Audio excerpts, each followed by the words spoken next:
We're going to continue this discussion on the asylum seekers now. 40 of them have been flown to Nauru to be placed in a detention centre on the island. And a war of words from all sides of politics has seen Border Force jump in and call for political unity on the matter. I'm not sure that can be achieved at the moment. Joining us live is the Shadow Immigration Minister Dan Tehan. Dan, thanks for your time this morning. Good to see you as always. So first with the Prime Minister, he's accused you of playing politics. Operation Sovereign Borders is working, he says. The arrivals are now in Nauru. Is that the case?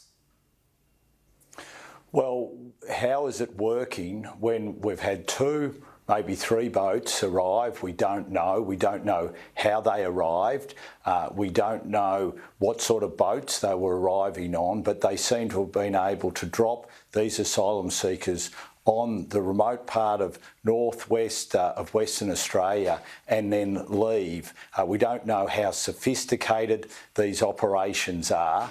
The government seems completely clueless about it, and what we need to see immediately is that 600 million that they ripped from Border Force put back into the budget so that they've got the technology they need, they've got the resources they need to be able to get this under control again. And the Prime Minister really needs to step up and lead on this, because we know the Immigration Minister isn't capable of dealing with this, because he's shown he's not capable of dealing with anything. So we need the Prime Minister to step up and take control. Well, when he says the system is working, it's in the sense of these illegal arrivals were picked up and then they were shipped off. So what more could be done on this matter?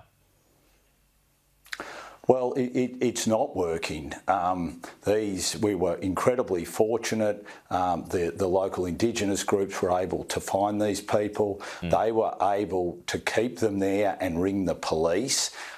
We don't know exactly the types of boats that they've come in on, how the operation worked. I mean, there are so many unknowns about this, Pete, and the level of sophistication. It really does need the government to step up, and that $600 million that they've taken out of Border Force's budget in the last budget means that they now don't have the resources to deal with this, and we could see more of these types of people smuggling operations unless we can get on top of it straight away. And the Prime Minister wasn't even aware of it on Friday. So what do you make of this changed approach? It certainly seems to be tactical from the smugglers, Dan. It seems as though they were fishing boats, dropping them off and then heading back out to sea again.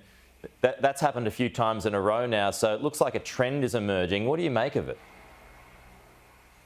Well, it shows that they've adapted, and it shows you always have to stay ahead of the game when it comes to people smuggling, because sadly they'll do whatever they can to try and ply their trade, and that's why you need such strong leadership on it. And you've got to be knowing and understanding where they're looking to go and what they're looking to do. I mean, incredibly dangerous for those people who were dropped off there, those asylum seekers, in crocodile-infested waters. They were asked to stay there in heat, and they were very lucky that the local Indigenous group found them and did the right thing. But the other thing that we have to worry about is if this is going to continue.